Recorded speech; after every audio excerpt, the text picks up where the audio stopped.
Assalamualaikum warahmatullahi wabarakatuh. Waalaikumsalam. Jumpa kami dengan Voice of Law dari kantor Juarnik and Partner. Kali ini kita akan bahas mengenai sebagaimana telah diputus oleh Pengadilan Negeri Jakarta Timur pada hari Kamis 24 Juni 2021 terhadap Muhammad Rizik Syihab yang lebih dikenal oleh kita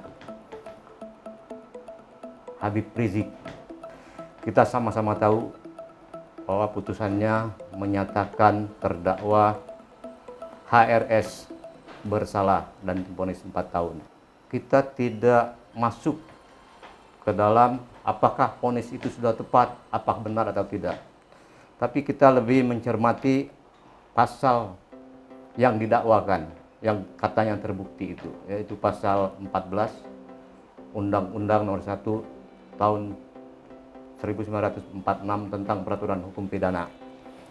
Ini menarik, undang-undang ini sudah sangat lama. Pembahasan ini kami lebih mengacu apakah masih relevan undang-undang itu dipakai. Apakah hanya undang-undang itu? Apakah ada undang-undang yang terkait lainnya? Karena di situ menyebarkan, menyiarkan, tentu banyak. Nah, untuk itu kami coba bahas dengan narasumber. Saya sekalian perkenalkan Bapak Irfan Iskandar, kami panggil saja Bang Irfan. Beliau adalah akademisi dan praktisi. Tapi karena kesibukannya di dunia advokat lawyer, beliau cuti untuk sementara sebagai akademisi. Tapi beliau ini sudah kita sama-sama kenal kan, beliau ini sudah banyak kasus-kasus besar di tangannya seperti Buniani, Ahmad Dhani, ada seorang dokter di Padang, Dr. Sundari, ada dosen di Jogja, Tara Arsi, kalau saya tidak salah, ada lagi Ratna Sarumpait, John Ginting, dan lain-lain banyak. Nah, kami minta kepada beliau biar ini tidak liar memaknain putusan ini salah atau benar, kita kaji undang-undangnya dulu. Karena undang-undang ini di situ dikatakan pada pasal terakhir itu hanya buat berlaku Jawa dan Madura. Nah, gimana yang lain? Dan kita tahu sama-sama kan bahwa undang-undang itu, peraturan perundang-undangan itu berlaku untuk seluruh wilayah NKRI. Saya rasa demikian, kita langsung ya ke narasumber, Pak Irfan. Selamat siang, Assalamualaikum. Waalaikumsalam. Silakan. Kenalin dulu sebelah kita ini dua. Oke, Pak Febri, Ibu Juarnik, semua dari Juarnik and Partner, advokat and legal consultant. Silakan Pak Irfan. Ya, terima kasih. Assalamualaikum warahmatullahi wabarakatuh. Kita mempunyai program yang nama acaranya adalah VOL, yaitu Voice of Law. Jadi sesuai dengan temanya Voice of Law, kita suara dari hukum. Jadi kita memaknai hukum, menerapkan hukum tanpa adanya tendensi apapun juga. Jadi apa yang akan kita sampaikan pada hari ini, kita niatkan adalah sebagai suatu pembelajaran bagi kita semua ataupun bagi siapapun yang menonton, karena yang namanya sifatnya ilmu itu tidak pernah cukup. Jadi artinya walaupun kami di sini berbicara tentang ilmu hukum, bukan berarti kami juga lebih hebat, lebih jago ataupun enggak. Ini hanya share, karena bagi kami ilmu semakin dibagi, semakin diberikan, dia otomatis bertambah sendiri. Jadi cara belajar sebetulnya hanya membagi ilmu, balik lagi itu ilmu yang kita bagikan. Jadi hanya sebatas niat itu, tanpa ada apapun juga. Kembali kepada apa yang menjadi agenda tema yang mau kita sampaikan hari ini, ya kebetulan kita memilih temanya adalah vonis Imam Besar Habib Rizik Syihab, karena tentunya ini kasus yang menjadi perhatian nasional ataupun juga. Tapi yang perlu diingat pada saat sekarang kita berbicara, vonis itu telah diputus. Jadi artinya Yang dijatuhi hukuman itu tinggal bersikap untuk berpikir, nerima atau mengajukan banding. Jadi artinya apapun yang kita bicarakan di sini, kita hanya sebatas edukasi, tidak merubah putusan. Karena kalau ingin merubah putusan, tentunya harus diajukan upaya hukum kan. Apapun yang kita bicarakan ini, putusan itu sudah selesai dan sesuai dengan hukum. Apa yang sedang divonis, ya sudah, itu yang menjadi suatu produk hukum. Tinggal bagi yang tidak menerima dengan putusan itu, tentunya tinggal kewenangan hakim yang lebih tinggi yang akan menilai untuk menguatkankah atau membatalkankah putusan yang diajukan upaya hukum itu. Nah, semua yang didakwakan dan yang sudah ada fakta persidangannya telah terampung, dituntaskan, dipertimbangkan oleh majelis hakim menjadi sebuah putusan. Jadi artinya tadi yang disampaikan relevan ataupun tidak relevan pada saat sekarang adalah itu sudah menjadi sebuah putusan. Sehingga kita bagi seorang yang berkecimpung dalam dunia hukum, maka untuk jadi kita berandai-andai kalau kita andai kata sebagai kuasa hukumnya nih, misalnya kita pengen banding, apa sih yang mau kita lakukan kan gitu. Ataupun sebagai sebuah kajian adalah sebagai kajian atau kajian di akademisi misalnya untuk melihat korelasi penerapan pertimbangan hukum yang telah ada, maka kita hanya berpedoman kepada ketentuan pasal 183 KUHP. Jadi andai kata kita berandai-andai misalkan kalau kami menjadi kuasa hukumnya, lalu penilaian kami dari sisi mana nih untuk mengajukan upaya hukum. Kenapa? Karena kita semua ini adalah profesinya advokat ya kan. Otomatis dalam penilaian suatu keputusan pengadilan, kalau itu menjadi upaya hukum, nggak usah kita pungkiri, pasti ada subjektivitas. Dalam sebuah persidangan, kalau persidangan perdata atau persidangan pidana, kan ada dua pihak tuh, antara terdakwa dengan jaksa penuntut umum. Terdakwa kalau pakai kuasa hukum berarti ada para pihaknya adalah kuasa hukum dan jaksa. Dua pihak ini pasti mempunyai subjektivitas masing-masing. Jaksa subjektivitas menuntut, pengacara subjektivitas membela. Oleh karena itulah yang menjadi objektivitasnya ada di tangan kekuasaan majelis hakim. Oleh karenanya berkaitan tadi, andai kita kembali lagi seandainya berandai-andai menjadi kuasa hukum, maka subjektivitas membela ini yang harus didahulukan, tapi tetap harus berdasarkan acuan hukum. Karena namanya kita beracara di pengadilan, tentu ada kaidah-kaidah hukum yang harus dipenuhi gitu. Nah, berdasarkan hal itu, maka oleh karena putusan ini telah memvonis menjatuhkan putusan menyatakan terdakwa Imam Besar Habib Rizik Syihab bersalah, maka sesuai dengan hukum yang berlaku dalam beracara di pengadilan, hukum acara pidananya terhadap keputusan yang akan diambil oleh majelis hakim, maka guidance-nya ataupun rule-nya bagaimana sih putusan itu harus dijatuhkan, maka hukum telah menentukan sebagaimana bunyi pasal 183 KUHP. Mungkin bisa ditampilkan biar kita sama-sama melihat apa sih bunyi pasal 183 KUHP, sehingga yang menonton pun bisa men-screenshot bunyi pasal. Nah, kebetulan ini ada. Jadi ini adalah kita copy paste dari pasal 183 KUHP yang bunyinya tanpa ada pengurangan sedikit pun juga. Inilah menurut kita, menurut kami, satu-satunya pasal dalam KUHP sebagai pasal yang menentukan batasan hakim untuk menjatuhkan putusan. Jadi ini adalah apa ya? Guidance karena apa? Kenapa guidance? Karena dalam setiap perkara pidana kemungkinan putusan itu menjadi cabang 3 alternatif, yaitu keputusan memvonis yang menyatakan berarti si terdakwa bersalah. Kemungkinan yang kedua adalah putusan yang membebaskan terdakwa atau bahasa Belandanya vrijspraak, yang berarti tidak terbukti apa yang didakwakan. Atau yang kemungkinan ketiga adalah putusan onslah, putusan melepas dari segala tuntutan. Ini maknanya adalah yang didakwakan terbukti, tapi yang terbukti itu bukan merupakan tindak pidana, Jadi terbukti tapi bukan tindak pidana, oleh karena dilepas. Tapi kalau tidak terbukti dibebaskan. Tapi kalau terbukti diponis. Dari mana bunyi ketentuan itu? Itu ada di pasal 191 dan pasal 193 KUHP.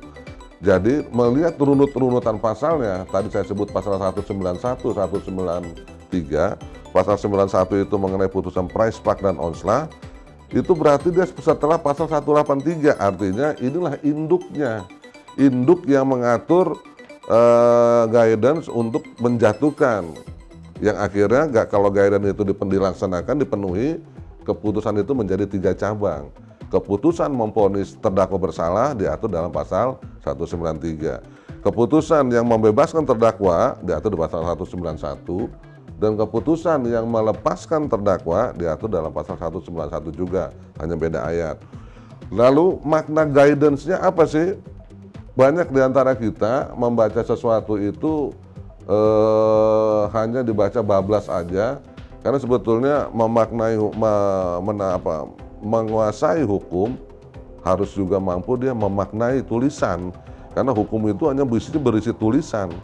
Tulisan-tulisan itu maknanya seperti apa, bahkan harus dimaknai per kata bila perlu. Tapi ya untuk menyingkat waktu, maka 183 ini jelas. Pertama yang ditentukan adalah kalimatnya kita baca itu, hakim tidak boleh menjatuhkan pidana. Nah lo kan, hakim tidak boleh menjatuhkan pidana, artinya hakim nggak boleh memenjarakan seseorang.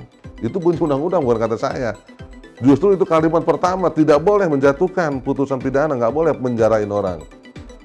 Kecuali, nah jadi artinya dengan ada kecuali berarti ada pengecualian. Tidak boleh, tapi ada yang dibolehkan. Inilah makna 183.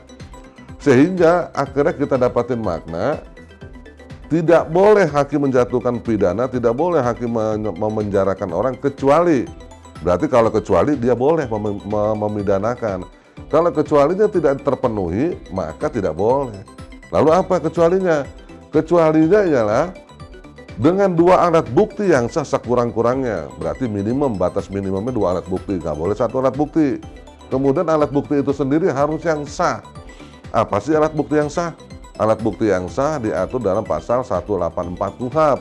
Jenis-jenis alat bukti ada 4. Nanti kita tidak tampilkan juga, karena itu nanti yang para pemirsa gitu atau para yang menonton ini bisa buka sendiri pasal 184 KUHP itu tentang jenis-jenis alat bukti yang sah. 1 adalah saksi, 2 keterangan ahli, 3 surat, 4 keterangan terdakwa. Semuanya punya ketentuan aturan main sendiri. Kapan dikatakan saksi sebagai alat bukti? Adalah saksi yang melihat, mendengar, mengalami sendiri, yang disaksikan atau yang menjadi tindak pidana. Jadi harus mendengar dia, melihat atau mengalami. Jadi sehingga saksi yang tidak sah adalah saksi yang tidak melihat, atau saksi yang tidak mendengar, atau saksi yang tidak mengalami sendiri. Yaitu siapa? Saksi yang katanya. Kamu tahu di ruangan persidangan ditanya sama hakim atau jaksa atau pengacara, kamu tahu katanya Pak orang itu begini. Katanya itulah berarti dia tidak melihat, tidak mendengar, tidak mengalami. Sehingga saksi seperti ini, kalau istilah hukumnya saksi yang de auditu, itu tidak boleh menjadi saksi, berarti dia bukan alat bukti yang sah. Inilah maksudnya. Sehingga yang lain pun aturannya harus dipenuhi, yaitu ahli sebagai alat bukti yang sah dalam kondisi seperti apa dikatakan alat bukti yang sah. Nanti kita bisa lihat satu persatu, nah itu kita lewatkan dulu. Sehingga maknanya adalah hakim tidak boleh menjatuhkan pidana tadi, hakim tidak boleh memenjarakan orang berdasarkan putusannya, kecuali berdasarkan 2 minimal alat bukti yang sah berdampak kepada keyakinan hakim. Itu jelas. Berdasarkan 2 alat bukti yang sah, ia memperoleh keyakinan. Artinya dari alat bukti yang sah tersebut hakim harus bergetar hatinya, harus dampak menimbulkan keyakinan. Keyakinan apa selanjutnya lagi? Keyakinannya adalah menurut 183, tindak pidana yang didakwakan itu benar terjadi. Yang kedua, terdakwa pelakunya. Nah itulah makna dari 183 kalau kita cermati per kata per kalimat. Jadi kita simpulkan, hakim tidak boleh menjatuhkan pidana kepada seorang terdakwa kecuali berdasarkan 2 alat bukti yang sah, hakim bergetar hatinya, timbul keyakinan pada dirinya bahwa tindak pidana yang didakwakan benar-benar terjadi dan terdakwa yang pelakunya. Sehingga kalau tindak pidananya tidak terjadi, itulah maknanya pasal 191 putusannya tidak terbukti prespa. Tidak terbukti kalau tidak menimbulkan keyakinan. Tapi kalau keyakinan terbukti bahwa itu terjadi, tapi tindak pidananya tidak terjadi, perbuatannya terjadi tapi tindak pidana terjadi, maka itulah akhirnya 183 ini menurunkan putusan onslah, lepas. Nah, itulah kajian di awal dan bersumber dari sini. Jadi kembali lagi bahwa 183 ini sebetulnya kalau dilarikan kepada filosofi hukum mungkin ya, karena KUHP ini kan diterbitkan atau diundangkan tahun 81. Berarti berapa puluh tahun yang lalu tuh. Kalau saya flashback 81, kayaknya saya masih pakai celana pendek kayaknya. Jadi belum tahu latar belakang kenapa undang-undang ini dilahirkan, bunyi pasalnya ini. Karena kalau dalam undang-undang seperti KUHP itu latar belakang pembentukan undang-undang, perdebatan di antara para penyusun undang-undang itu ada naskah akademiknya. Kita bisa lihat kenapa perdebatan itu terjadi, kenapa pasal itu terjadi. Nah, oleh karena itu saya tidak tahu yang seperti ini.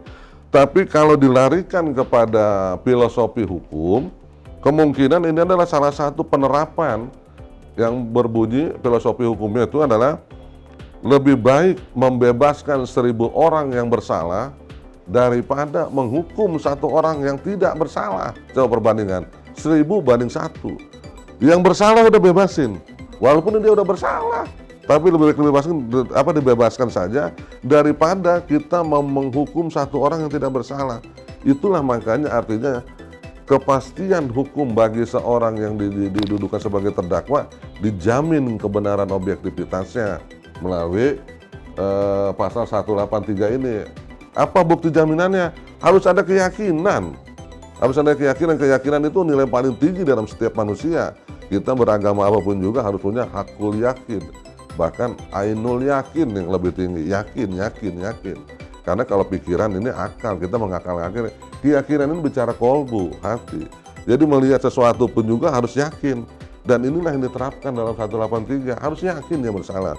Dan ini kalau dilarikan kepada teori hukum, nah ini kajian kita banyak, karena kita emang di sini sesuai dengan acara Voice of Law emang banyak mengkaji, bukan opini politik apapun juga, bukan. Kita emang kajian untuk mencerdaskan kita sendiri, minimal mengingatkan kembali, dan kalau bermanfaat bagi mendengar ya anggaplah sebagai jariah ilmu kita kan gitu. Nah, jadi artinya ini adalah sebagai teori pembuktian negatif Whiteley. Ingat dulu kita kan kiblatnya adalah kepada hukum Eropa kontinental gitu. Dulu sistem pembuktiannya sebelum negatif Whiteley, sistemnya adalah positif, jelas tuh kan. Positif Whiteley sama Whiteley, tapi positif lawan dari negatif. Dulu sistem pembuktian pidana kita bukan ini. Dulu positif, sekarang negatif. Kenapa sih disebut negatif, kenapa positif? Karena inilah, kalaupun sudah yakin dia menjadi negatif kalau alat buktinya nggak ada. Itulah maksud negatif Whiteley.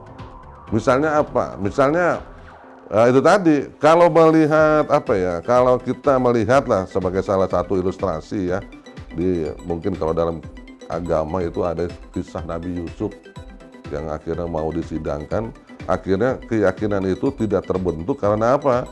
Karena baju Nabi Yusuf sobeknya bagian belakang. Jadi artinya apa? Tuduhan yang dibuat tadi tidak berdasarkan alat bukti, sehingga keyakinan nggak ada. Sedangkan kalau positif alat bukti itu tadi, keyakinan tadi, sepanjang dia yakin sudah main vonis saja. Itulah sistem pembuktian yang ada sebelum negatif. Jadi artinya pasal 183 ini kalau menurut saya sangat sempurna pengaturannya untuk menjatuhkan pidana, karena makna menjatuhkan pidana itu sendiri adalah kita merampas hak ajasi orang berdasarkan hukum. Kan orang itu ditempatkan dalam satu tempat pemasyarakatan atau tempat hukuman, itu kan artinya kemerdekaan, HAM kemerdekaan itu dirampas oleh negara kan. Nah artinya karena itu HAM seseorang, maka dalam meletakkan HAM itu tadi, batasan hukumnya harus sangat sempurna, dan menurut saya ini sangat sempurna. Sehingga Kalau 183 ini kita kaitkan ke dalam tema kita, maka haruslah yang dibuktikan di dalam persidangan tadi bukan hanya keyakinan, tapi harus berdasarkan kepada alat buktinya. Jadi dia yakin alat buktinya apa.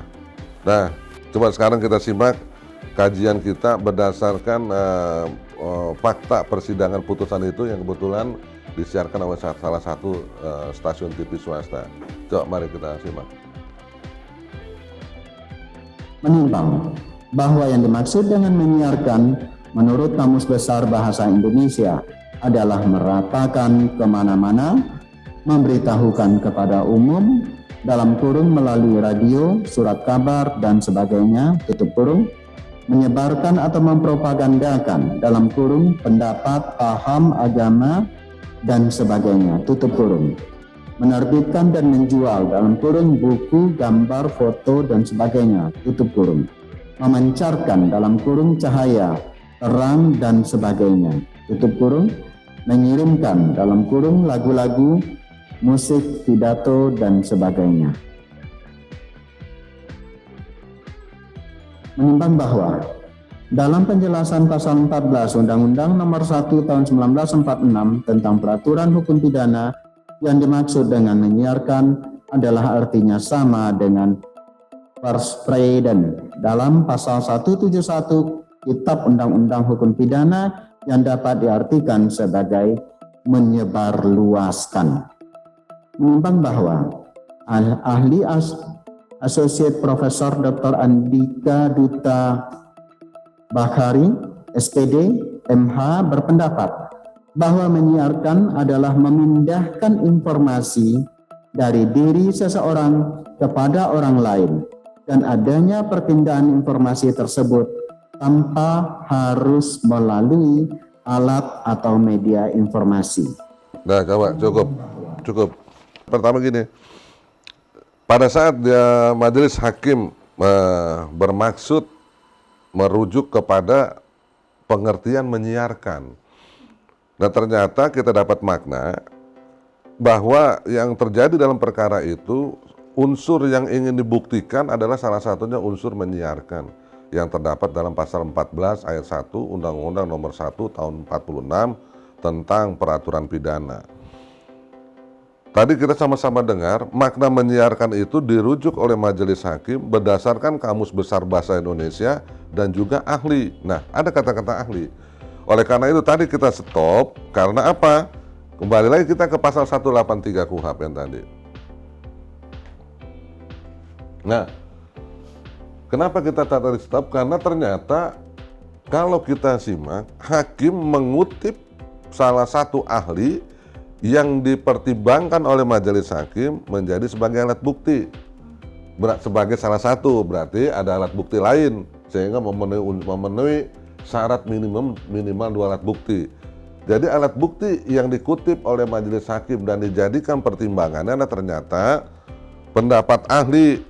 Sehingga sebelum jauh kita berbicara, maka kita harus dudukan dulu. Ahli itu menurut KUHP seperti apa? Karena ahli menurut pasal 184 KUHP adalah alat bukti kedua setelah keterangan saksi. Tapi seperti tadi kita bilang, kalau seorang saksi sebagai alat bukti yang sah adalah dia harus melihat, mendengar, ngalamin. Lalu ahli itu bagaimana supaya dapat menjadikan pendapatnya itu menjadi sebagai alat bukti. Oleh karena itu, maka kita dudukan dulu dengan merujuk kepada, nah di sini ada tampilan KUHP pasal 1 angka 28. Menurut KUHP, keterangan ahli adalah keterangan yang diberikan oleh seseorang yang memiliki keahlian khusus. Nah, jadi nggak pernah seorang ahli itu nggak punya keahlian. Dia harus punya keahlian khusus. Khusus berarti keahliannya berbeda dengan orang lain. Dia entah dia ahli komunikasi, ahli bahasa, ahli forensik kedokteran, ahli balistik, ahli sosiologi, ahli psikologi, ahli agama, pokoknya dia punya keahlian. Sehingga kalau nggak punya keahlian, tentu ditolak sebagai ahli. Karena jadi ini, kalau kembali tadi kepada kepada syarat sah sebuah keterangan saksi adalah harus melihat, mendengar, mengalami sendiri. Maka kalau untuk ahli syaratnya adalah dia harus ahli. maka ahlinya sendiri nanti didukung kebenaran menjadi seorang ahlinya tentu dengan rujukan dari lembaga si orang ahli, misalkan dari kampus dia mengajar atau dari komunitas dia berada atau dari apapun juga yang menunjukkan ada keterangan bahwa dia emang seorang ahli yang mumpuni dalam keahlian khususnya itu, barulah dapat memberikan keterangan di bawah sumpah di depan pengadilan. Lalu menurut pasal 1 angka 28 KUHP, keterangan ahli tadi fungsinya buat apa? Kata KUHP, kalau seorang saksi kan berjelas. Kita sehari-hari memaknai hukum, saksi itu gampang. Saya bersaksi. Saksi itu kan menegaskan apa yang dia lihat. Saya tahu kok benar dia masuk ke rumah itu, berarti dia menegaskan peristiwa yang sudah terjadi kan. Saya dengar kok ibu itu teriak-teriak, berarti saksi menegaskan. Lalu kalau ahli apa? Ternyata menurut KUHP, ahli adalah untuk membuat terang suatu perkara pidana. Itu kata KUHP menurut saya itu ya. Jadi pemeriksa bisa lihat sendiri. Fungsi ahli adalah membuat terang suatu perkara pidana. Sehingga maknanya sebelum adanya ahli, perkara pidana itu gelap. Ya enggak? Lawan dari terang kan gelap atau samar-samar atau nggak jelas. Kok bisa keadaan tindak pidana menjadi gelap seperti tadi? Sangat mungkin. Karena apa? Menurut mungkin kan saya bilang ini kajian kriminologi sebab terjadinya kejahatan, banyak pelaku kejahatan itu yang selalu berusaha menghilangkan jejak. Nggak mungkin, pasti pelaku kejahatan itu karena dia berat udah pasti banyak sebisa mungkin menghilangkan jejak. Kalau dia berhasil menghilangkan jejak, maka perkara itu menjadi gelap. Nah kalau menjadi gelap, tapi ada suatu korban, ada suatu dugaan tindak pidana, maka inilah fungsi ahli yang akan membuat terang. Sebagai ilustrasi, banyak kita dengar dalam berita atau kita lihat dalam berita anggota masyarakat menemukan potongan tubuh manusia yang dimutilasi. Coba bayangkan, hanya diketemukan sebatas paha, hanya diketemukan setengah badan, hanya diketemukan jempol kaki. Peristiwa apa itu kalau bukan ahli yang mengungkap? Ahli kedokteran yang bisa mengungkap berdasarkan keilmuannya, misalkan dari struktur tulangnya, dari giginya, dari darahnya, bisa ketahuan semua matinya kapan. Bahkan bisa diketahui siapa orang ini sebenarnya. Kan itulah peristiwa pidana yang tadinya gelap, maka kehadiran ahli akan membuat terang. Lalu kalau perkara pidana yang terang seperti apa? Itu sangat mudah. Misalnya kita sebagai anggota masyarakat di tengah-tengah permukiman kita melihat ada seseorang sedang mencongkel mobil. Ya, kita lihat sendiri dengan mata kepala sendiri, bahkan mobil kita lagi dicongkel misalnya. Itu udah jelas kan peristiwanya, perbuatannya adalah niat mencuri, pelakunya dia tertangkap basah. Jadi kalau dalam situasi seperti tadi ilustrasinya, maka ahli tidak dibutuhkan karena tindak perkara itu sudah terang. Jadi itulah kira-kira pasal 128 maknanya. Jadi yang perlu digarisbawahi di sini adalah kehadirannya untuk membuat terang suatu perkara pidana. Membuat terang suatu perkara pidana. Kita ulangi 3 kali. Membuat terang suatu perkara pidana. Nah, kenapa itu perlu kita ulangi lagi? Karena tadi majelis hakim menyebutkan menurut pendapat ahli. Menurut majelis hakim tadi cuplikan video persidangan tadi. Menurut pendapat ahli, yang dimaksud dengan menyiarkan adalah memindahkan informasi dari diri seseorang ke orang lain tanpa menggunakan alat atau media penyiaran. Nah, artinya apa?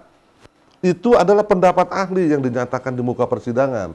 Karena menurut pasal 186 KUHP, pendapat ahli yang menjadi alat bukti adalah yang dinyatakan di sidang pengadilan. Jadi kalau saya di sini ngomong apapun juga itu bukan alat bukti karena bukan sidang pengadilan. Karena apa? Seseorang menjadi alat bukti keterangan di muka persidangan menjadi bobot atau kualitas jadi alat bukti karena harus disumpah terlebih dahulu.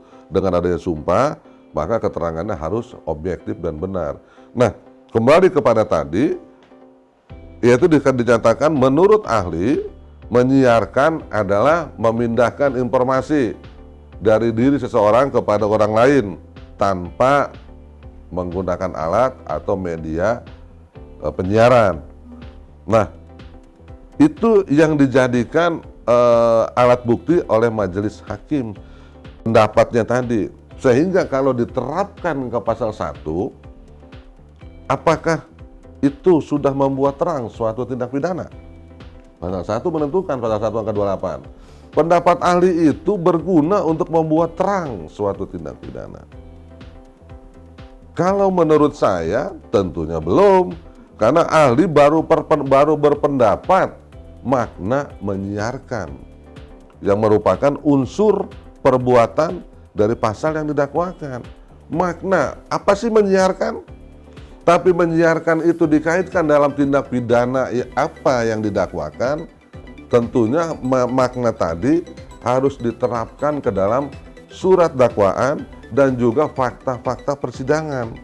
Nah, jadi itu adalah perlu kita garis bawahi, garis merah tadi, ini loh pendapat ahli yang digunakan, yang nantinya kalau dalam rangka penerapan 183 KUHP, pendapat ahli yang menyatakan menyiarkan adalah memindahkan sesuatu dari diri orang ke orang lain tanpa menggunakan alat atau media penyiaran, itu harus membuat terang tindak pidananya. Itu karena itu baru sebatas memaknai makna menyiarkan, di mana hakim untuk memaknai menyiarkan itu dia berpedoman kepada 2 referensi. Pertama, beliau Majelis Hakim itu berdasarkan KBBI, Kamus Besar Bahasa Indonesia. Tentunya ini tidak kita maknai, tidak kita singgung, tidak kita kaji, karena kalau diterapkan ke 183 KUHP, Kamus Besar Bahasa Indonesia bukan alat bukti. Tapi boleh saja hakim memaknai tadi karena untuk memperkaya, karena seseorang yang harus memutus suatu perkara pidana tidak boleh sempit wawasannya, tapi dijadikan alat bukti. Tentunya KBBI berseberangan dengan 183 atau 184 menurut saya. KBBI bukan alat bukti.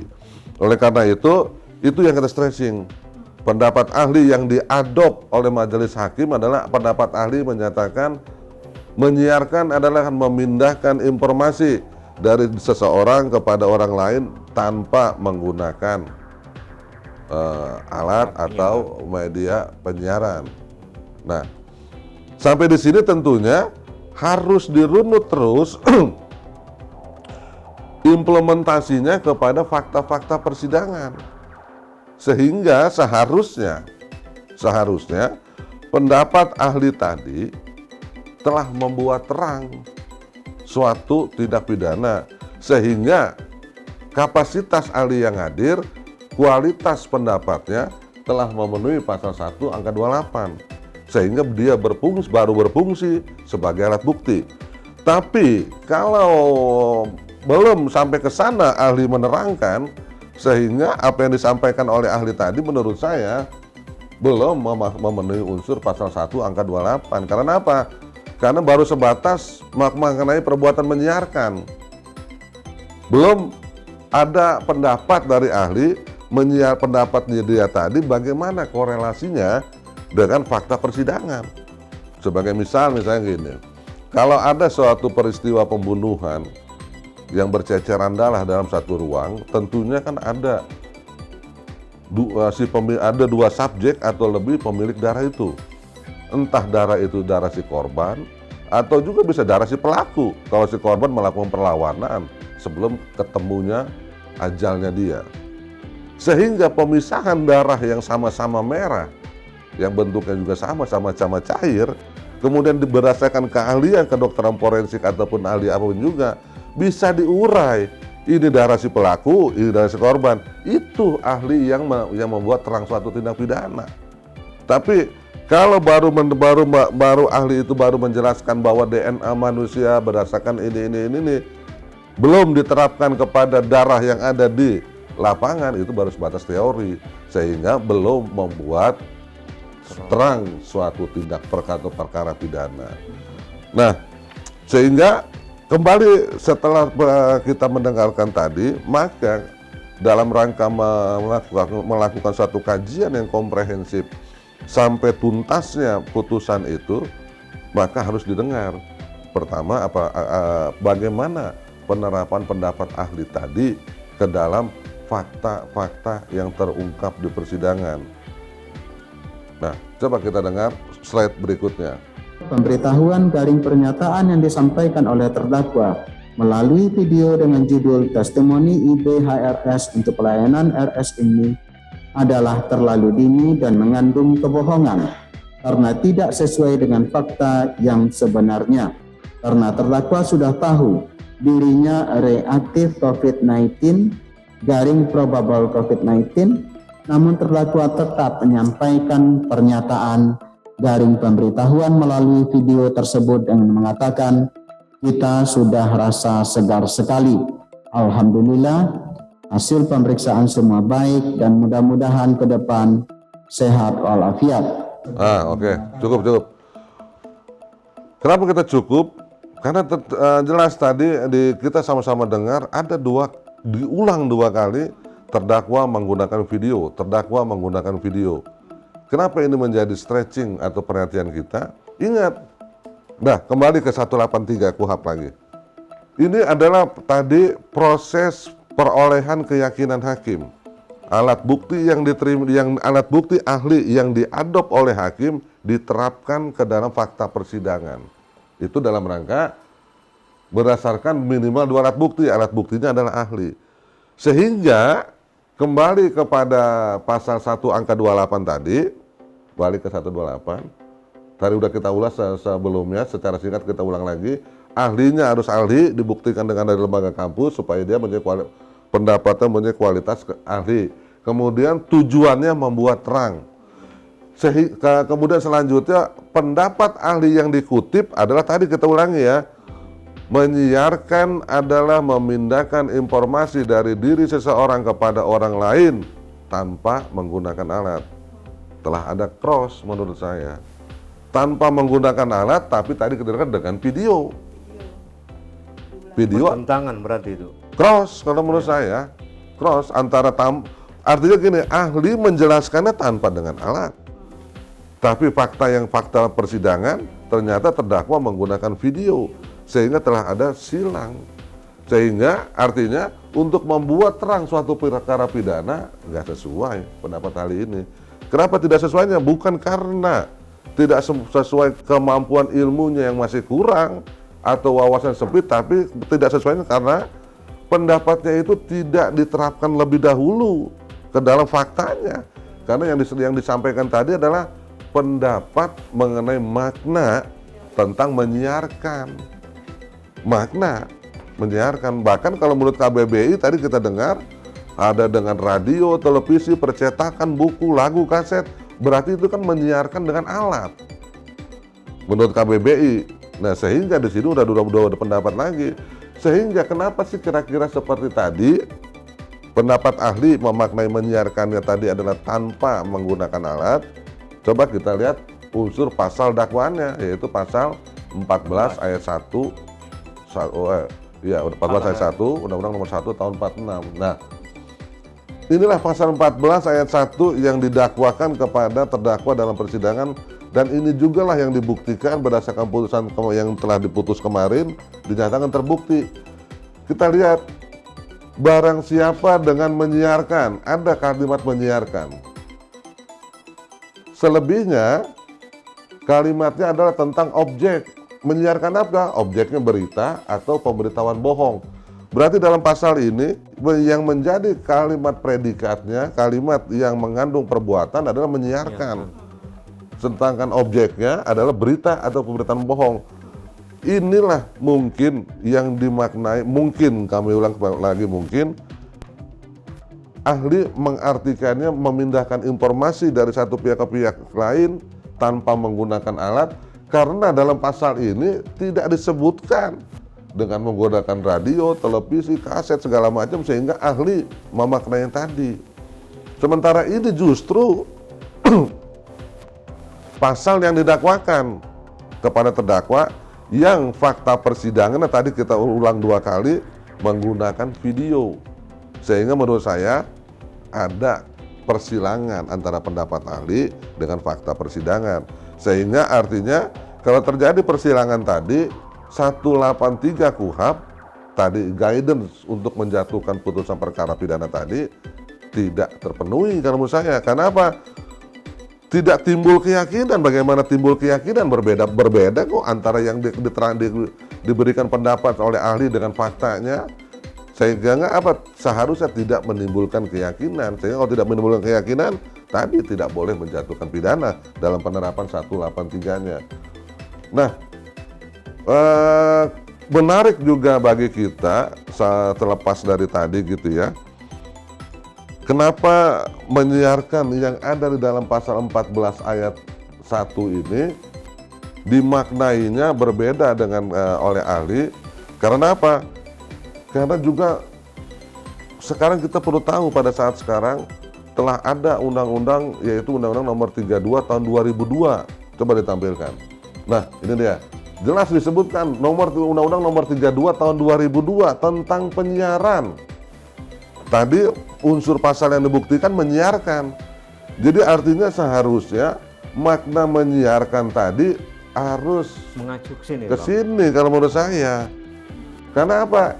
Jelas undang yang pertama yang menjadi dakwaan tadi diterbitkan, diundang-undangkan pada tahun 46. Indonesia baru saja merdeka pada saat itu, sehingga aktivitas siar menyiar mungkin belum secanggih sekarang. Sehingga kita bisa lihat undang-undang penyiaran sendiri lahirnya tahun 2002. Karena TVRI lahir lebih dahulu kan. TVRI sebagai lembaga stasiun TV nasional kita, tapi lahir 2002. Lalu sebelum-sebelumnya pakai apa? Dan kalaupun ada sebelum-sebelumnya, sebelum lahirnya undang-undang ini, maka itulah makna penyiaran yang harus dikaitkan kepada pasal yang mendakwakan kepada terdakwa. Sehingga artinya apa? Sehingga artinya akan jelas maknanya. Sehingga tidak harus kepada KBBI, tidak juga harus kepada pendapat ahli yang sebatas menyiarkan tadi. Kenapa? Kalau hukum sudah mengatur, ya sudah jelas, lihat hukumnya saja. Sehingga kalau KBBI hanya referensi sebagai wacana, tapi bukan sebagai batasan hukum. Nah, disinilah yang menurut saya sebagai awal penyebab makna menyiarkan yang ada dalam pasal 14 ayat 1 Undang-Undang Nomor 1 Tahun 46, kemudian terjadi persilangan dengan faktanya. Karena jelas kalau di sini penyiaran itu harus pakai alat media penyiaran. Kenapa? Pasal 1 dan pasal 2 ujung pasalnya ditutup dengan unsur melalui perangkat penerima siaran. Artinya apa? Yang menerima harus punya alat, perangkat. Berarti yang menyiarkan harus pakai alat nggak? Harus pakai alat juga. Nggak mungkin yang menerima pakai alat, yang nyamper enggak. Nah, di sini jelas melalui dengan perangkat penerima siaran. Yang paling gampang lah kita bisa lihat. Bahkan perangkat penerima siaran ini pun harus disesuaikan gelombangnya. Sehingga kita tahu paling gampang lah kalau kita di parkiran ada petugas parkir komunikasi dengan rekannya, break, panjul monitor, ada kijang masuk. Kita juga punya HT karena HT mudah dibeli. Tapi apa yang dipancarkan oleh security tidak mungkin masuk ke kita. Kenapa? Frekuensinya beda. Dia hanya bisa dengan satu frekuensi, satu arah. Itu yang disebut dengan spektrum frekuensi radio. Jadi artinya apa? Menyiarkan itu bukan sesuatu yang sederhana sebatas menyiarkan. Harus ada perangkatnya, gelombangnya pun disesuaikan. Bahkan kita contoh lagi kalau sekarang sedang musim siaran bola, stasiun TV menyiarkan bola diterima di seluruh masyarakat yang mempunyai perangkat penerima siaran dalam gelombang UHF yang sama. Sehingga ada stasiun TV A, TV B, TV C, segala macam, gelombang frekuensinya beda. Artinya apa? Kembali lagi membuktikan menyiarkan itu bukan hal yang sederhana. Sehingga kalau menurut ahli, kita tidak boleh menyerang ahli karena itu adalah pendapat itu tidak absolut, harus diterima. Karena apa? Kalau yang pakai 146 tadi akhirnya kita bisa memaknai penyiaran yang dimaksud dalam Undang-Undang 146 adalah penyiaran dalam bentuk klasik. Yaitu penyiaran apa? Dari manusia ke manusia, sehingga tadi ahli menjelaskannya adalah tanpa alat. Memindahkan informasi dari diri seseorang ke orang lain tanpa alat. Yang paling gampang adalah kalau saya pada tahun 46 ke depan pada saat Indonesia Merdeka melihat sesuatu yang aneh, ada seseorang segerombolan manusia yang bawa senjata misalkan itu, tapi langsung saya lihat itu, saya lari ke tengah pasar, saya berteriak di tengah pasar, "Woi, ada pasukan musuh!" Itulah saya menyiarkan tanpa alat. Artinya tanpa alat apa? Yang saya siarkan melalui mulut diterima melalui kuping, itulah tanpa alat, fisik ke fisik. Nah, itu menjadi pemberitahuan bohong kalau ternyata yang segerombolan tadi lewat yang saya siarkan pasukan musuh ternyata adalah pasukan NKRI. Jadi artinya apa? Korelasi undang-undang tadi dengan faktanya, dengan masanya juga telah berbeda kalau menurut pasal 32 tahun 2002. Lalu kalau tadi kira-kira dijelaskan bahwa terdakwa dengan menggunakan video, kaitannya dengan apa sekarang kalau dengan video? Menyiarkan informasi dengan video. Nah, apalagi disebarkannya melalui WA, WhatsApp. Nah, dengan disebutkannya WhatsApp atau WA, maka kita mudah memaknai itu merupakan bagian dari ketentuan yang diatur dalam Undang-Undang ITE. Karena Undang-Undang ITE pun walaupun bentuk perbuatannya bukan menyiarkan, tapi maknanya juga menyiarkan.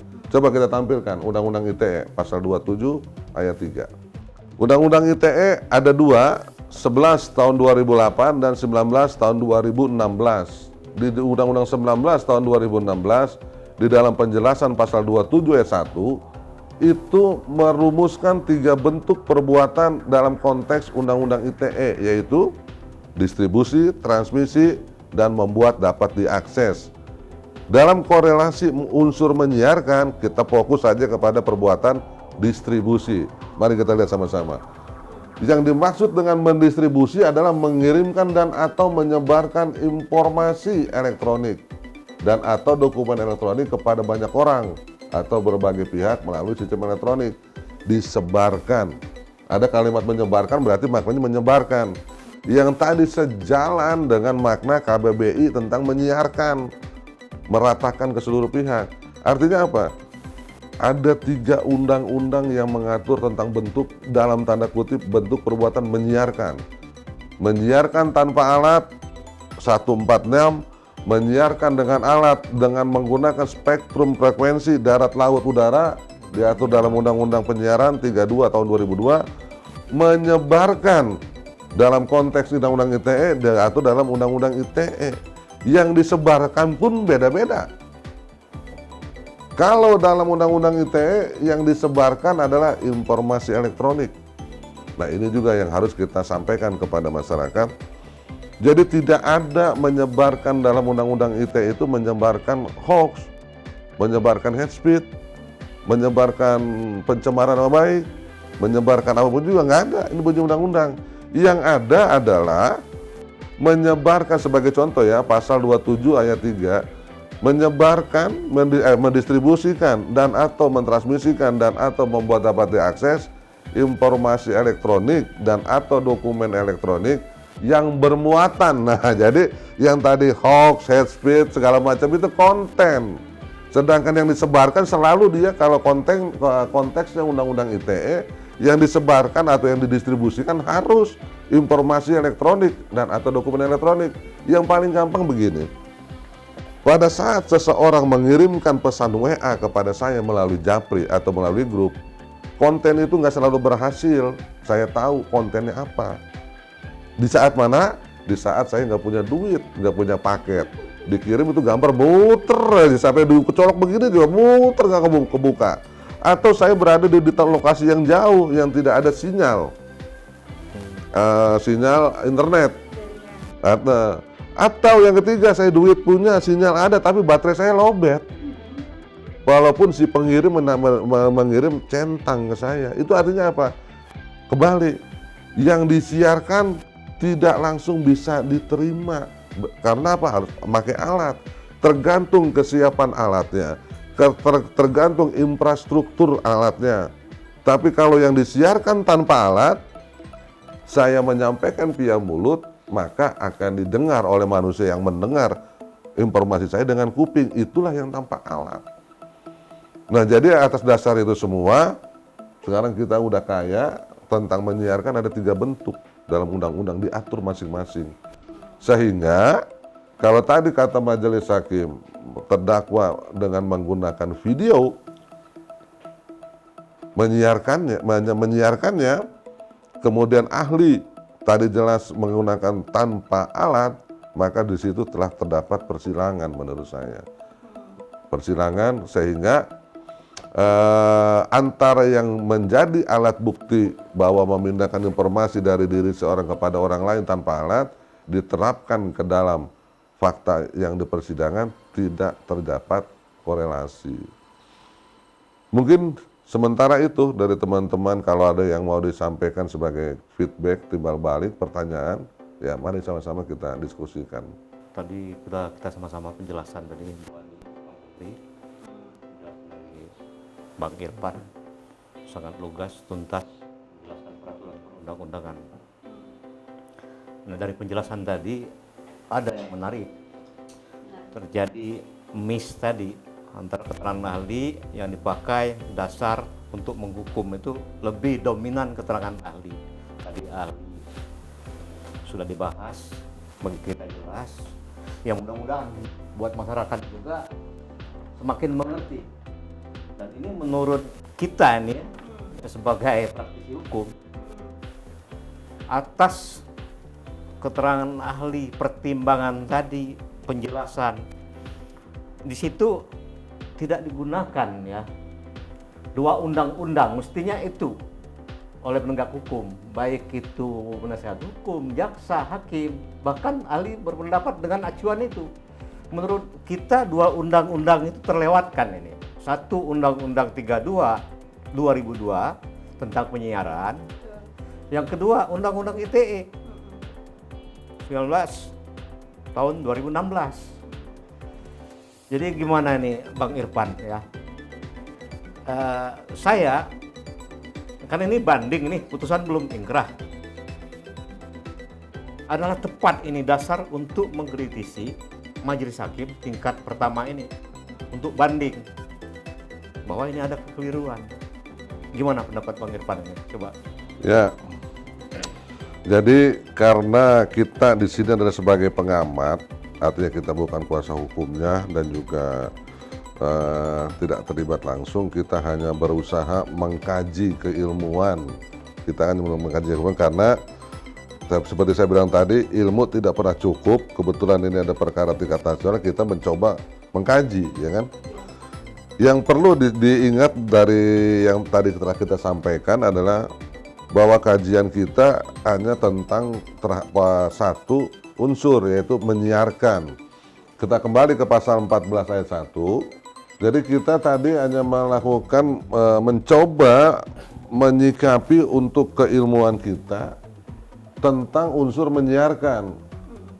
Lalu hal-hal yang lainnya, yaitu apa hal yang lainnya? Berita atau pemberitahuan bohong, kemudian menerbitkan keonaran di kalangan rakyat, itu belum kita kaji. Kenapa baru sebatas itu kita kaji? Karena tentu kita sebagai praktisi hukum memahami dalam suatu persidangan perkara pidana, jika satu unsur tidak terbukti, maka unsur yang lainnya tidak perlu dibuktikan.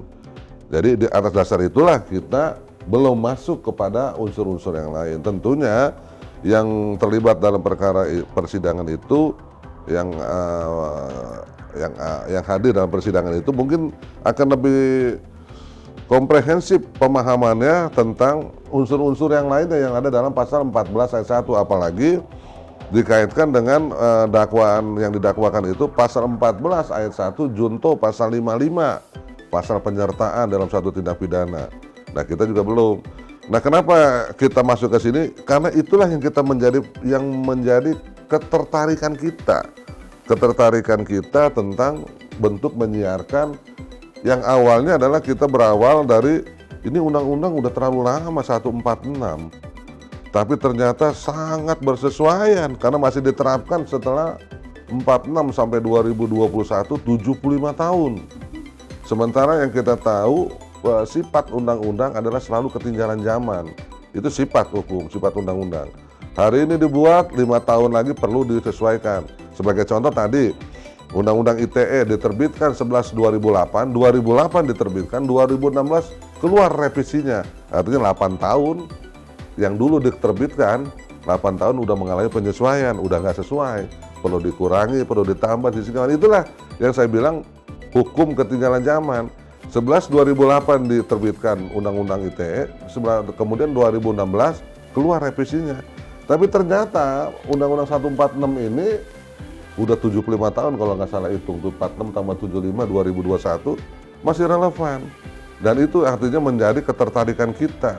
Ternyata setelah kita masuk kepada dalamnya, ya itu tadi ternyata menyiarkan yang dahulu begitu sederhana tanpa menggunakan alat dirumuskan dalam norma pasal 14 ayat 1, perkembangannya udah 2 kali penyesuaian.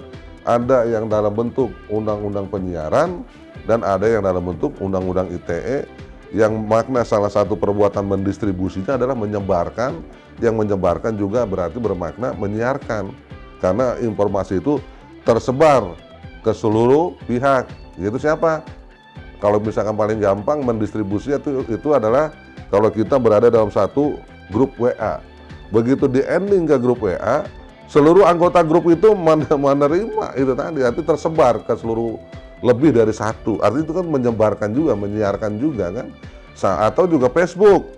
Begitu kita posting di Facebook, maka yang kita posting di wall kita, wall kita sendiri, tapi wall yang lain, akun-akun lain yang sepanjang terkonek, dia bisa tahu juga. Berarti menyebarkan juga, menyiarkan. Artinya mempunyai makna yang kemiripan dengan menyiarkan, tapi dalam bentuk pengaturan hukum yang berbeda, yaitu Undang-Undang ITE. Begitu juga Twitter, Instagram, kita hanya bikin satu. Coba kalau nggak percaya, bikin posting yang heboh. Seluruh Indonesia geger itu, padahal kita nggak ngirim kemana-mana. Kita hanya posting di akun kita. Saya nggak kirim kemana-mana, tapi akhirnya seluruh pemilik akun Twitter tahu kalau itu menjadi trending. Nah, apakah itu menyiarkan juga? Menyiarkan, cuman dalam bentuk yang diatur dalam undang-undang berbeda, sehingga awalnya menjadi ketertarikan kita adalah itu, menyiarkan menurut pasal 14 ayat 1 Undang-Undang Nomor 1 Tahun 46, yang ternyata udah mengalami asimilasi atau apa kalau di luar bahasa hukum ya, penyesuaian dalam bentuk cabang Undang-Undang Penyiaran, dalam bentuk cabang Undang-Undang ITE. Tapi toh masih undang-undang ini juga yang terus digunakan. Nah, kalau tadi ditanyakan sebagai upaya hukum banding, itulah maka yang tadi kita bilang, kita buka dari sisi kajian. Tapi karena apa? Karena tentunya yang berhak untuk menyatakan banding ataupun tidak adalah prinsipal. Kita sebagai kuasa hukum hanya bisa menyarankan. Karena saya sendiri menyadari dalam profesi advokat, kemungkinan dalam setiap berperkara itu selalu dua, menang atau kalah.